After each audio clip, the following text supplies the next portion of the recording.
Just when you thought the college football coaching carousel had stopped completely spinning, it starts right back up again. And, I don't think you have Nick Saban to blame for this because I think if you're 72 years old or whatever, you should have the ability to retire pretty much whenever you want and not have to bear the brunt of the college football world in that.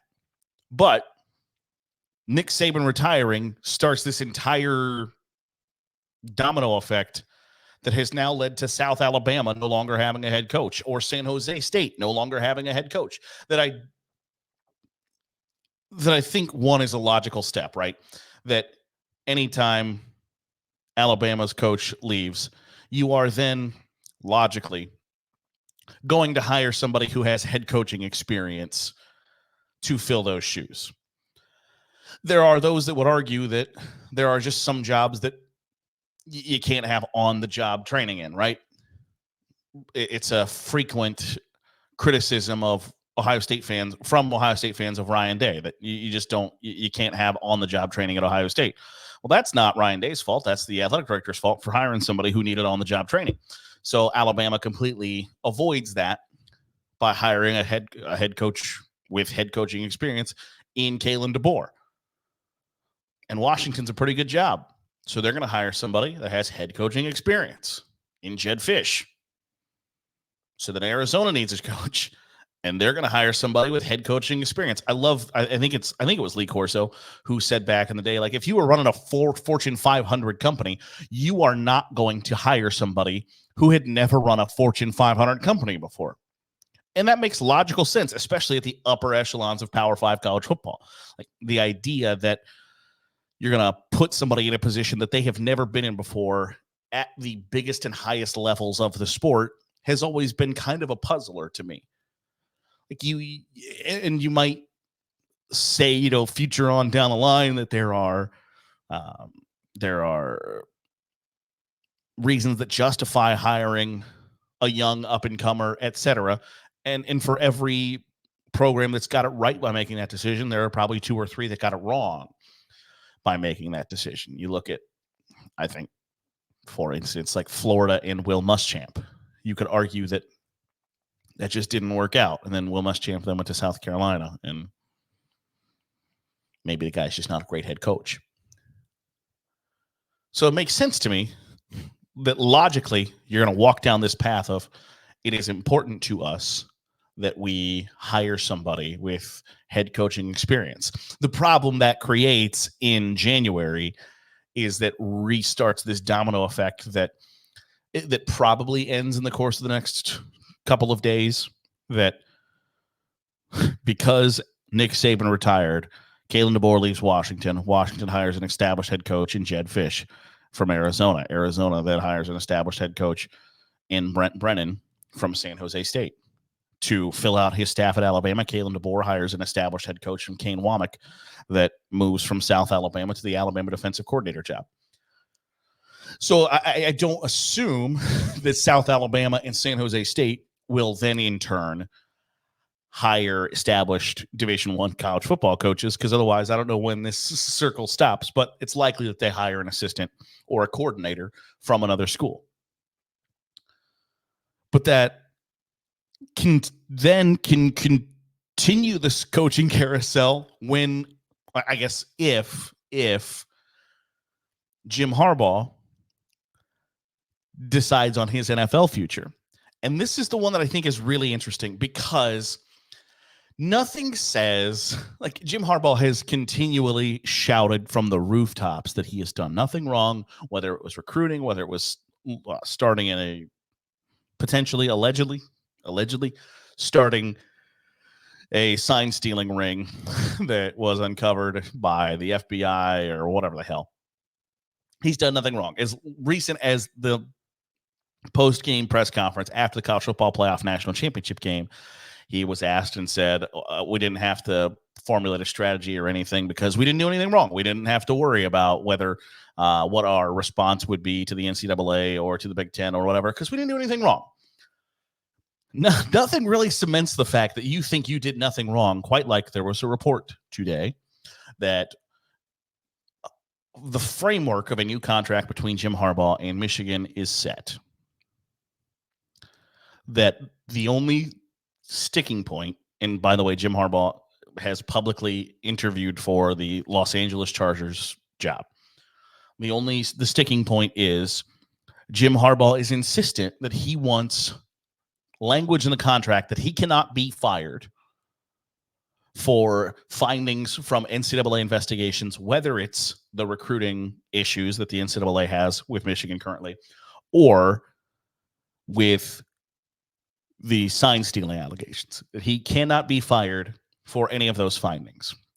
Now, nothing says to me, and this is just my opinion, nothing says to me, I'm innocent, didn't do anything wrong, completely exonerated, never did anything wrong, quite like searching for immunity for the things that you supposedly never did. Now, I don't know about you, but I've never asked for immunity to not be charged or sentenced to a crime. I've never asked, like, hey, dear prosecutor of my great city, I would love you to not prosecute me for a murder that, by the way, I didn't commit. I didn't commit that murder. But if you think I did, I didn't. So if we could just go ahead and agree that I didn't do that and that you can't hold me accountable for anything that I didn't do.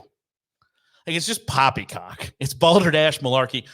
You know you did something wrong, and you just like bury your head in the sand. It's the Family Guy. Kevin Bacon wasn't in Footloose. Nope, Kevin Bacon wasn't in Footloose. Well, yeah, he was. And if you did something wrong, you got to be held accountable for it. But you want to put in your contract, essentially, that you're going to pay me like $100 million to fire me if I broke the rules and can no longer be your head coach is asinine to me. But either, like, it just seems likely that either Jim Harbaugh leaves for the NFL or some stuff comes out that makes those allegations brought against Michigan, both in the recruiting world and in the sign stealing world, be enough for Michigan to go like, hey, you got us a national championship. Appreciate it. Thank you. They're never going to be able to take that away from us. And if you think they are, refer to a Daily Huddle episode from last week where like Bill Self is basically on wiretap committing fraud and they still got a title. They didn't take their banners. But that banner's never coming down from Michigan. Like, Michigan can watch Jim Harbaugh right off into the sunset and say, hey, thank you. Appreciate it. Thanks for being a Michigan man and winning us a title, but it's probably time to move on. But that coaching carousel can start right back up and start a spinning once again if Jim Harbaugh takes an NFL job. And so, like, you're getting down to it, and it's why the coaching carousel starts before the last week of the regular seasons, because all these schools have to salvage recruiting classes going into the early signing day. Well, now you're getting kind of like, oh God, is our guy about to bail? Because if he is, we're in a world of crap because we've already got the signing day class. You got the late signing day class. You're trying to finish it off strong. The transfer portal opens up when the coach leaves. So you got to re-recruit it. You got to get everything established as fast as you can. It just becomes this gigantic mess that now has continually just kept spinning and spinning and spinning and spinning and spinning. It's like, where does it stop? And I don't know what the answer to that. But it's crazy to see that one domino. Nick Saban retires, and now a week later, South Alabama and San Jose State need new head coaches.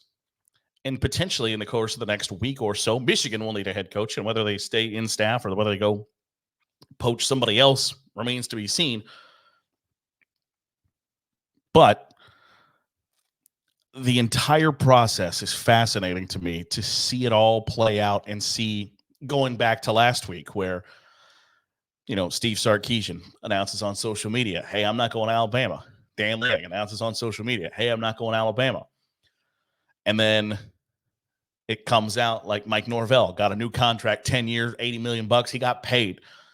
And then Caleb DeBoer gets hired as the head coach at Alabama. And then Alabama is insistent that they got the only guy they wanted. It's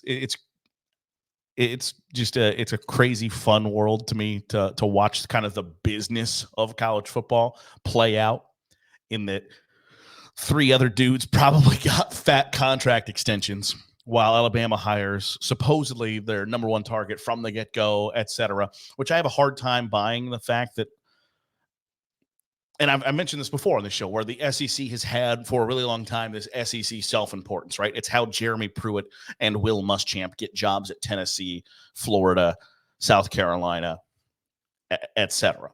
Is that there's this ridiculous self-importance from the SEC that if you are not a coordinator or a former head coach in the conference, you don't know what it's like. I have a really hard time believing that Alabama's top target was a guy who the farthest south he's ever coached is Bloomington, Indiana. I don't know that I buy that was in there at the top of their list was this guy who everybody questioned whether he was actually leading even a decent team or not, that made it to the national championship game, that was their guy from the get-go, not their former offensive coordinator who was a 2-time head coach before he was their offensive coordinator and coached, Heisman Trophy winners at the school, not a former SEC coordinator who led his team to finishing 6th in the country. Not a guy who just went 13-0 and probably got screwed out of a college football playoff spot, who has extensive history in coaching in the South. No. Their top target was the former University of Sioux Falls head coach who got his coordinator start at Eastern Michigan and Indiana and Fresno State. I just don't buy that was Alabama's number one target from the get-go, right? Because you wouldn't have had a couple of days of, Dan Lanning says he ain't going. Steve Sarkisian says he ain't going. Mike Norvell just got paid. Mike Norvell doesn't get paid without a little bit of the slightest bit of fear and the slightest bit of reality that Alabama gave him a phone call and said, "Hey, how you doing, big fella? Would you be interested in chatting with us?" He doesn't get paid the way he got paid without that being out there. So the entire carousel is fascinating to me to watch spin, and I think it could be really interesting, really exciting to see it spin again if, or in my opinion, more likely when, Jim Harbaugh takes an NFL job. But it also fascinating is the reported sticking point of Jim Harbaugh in Michigan is the idea that Jim Harbaugh wants immunity from the things he didn't do. He's adamant he didn't commit any violations, didn't break any wrong, didn't do a damn thing wrong. But if I did, you can't fire me for it. It's a hell of a thought process. And one that I don't know is going to stick up at the end of the day. And it's probably why you're going to see Jim Harbaugh coaching the NFL in 2024. So that'll do it for today's episode of the Daily Huddle. Appreciate you making us a part of your day, however it is, wherever it is you're doing so. If you're watching on YouTube, hit the subscribe button. Make sure you're getting all the great college football content that we're pumping out here on Saturday Glory. If you are listening on a podcast feed, drop a 5-star review. It goes a really long way in helping out the channel. We'll be back at it tomorrow here on the Daily Huddle with Saturday Glory.